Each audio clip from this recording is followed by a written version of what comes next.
ನಿಮ್ಮ ಡೇಟಾ ಸುರಕ್ಷತೆಯಾಗಿದೆಯಾ?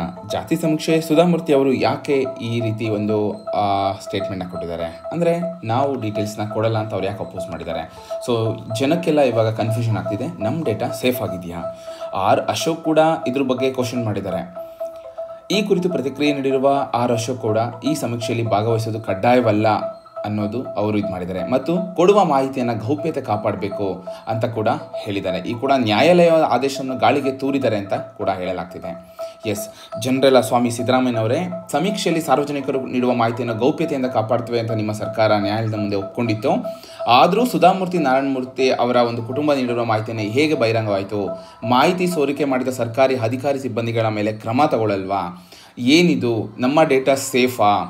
ಮಾನ್ಯ ಉಚ್ಚ ನ್ಯಾಯಾಲಯವೇ ಈ ಸಮೀಕ್ಷೆ ಕಡ್ಡಾಯವಲ್ಲ ಅಂತ ಸ್ಪಷ್ಟವಾಗಿ ಹೇಳಿರುವಾಗ ಇಷ್ಟೊಂದು ಒತ್ತಡ ಯಾಕೆ ನೀವು ಜನರ ಮೇಲೆ ಏರ್ತಾ ಇದ್ದೀರಾ ಅನ್ನೋ ಒಂದು ಕ್ವಶನ್ಸ್ ಕೂಡ ಬರ್ತಾ ಇದೆ.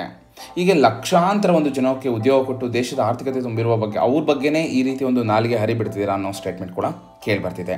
ಸೊ ಹೆಚ್ಚಿನ ಮಾಹಿತಿಗಾಗಿ ನನ್ನ ಯೂಟ್ಯೂಬ್ ಚಾನಲ್ ಸಬ್ಸ್ಕ್ರೈಬ್ ಮಾಡಿ, ಸಪೋರ್ಟ್ ಮಾಡ್ತಾ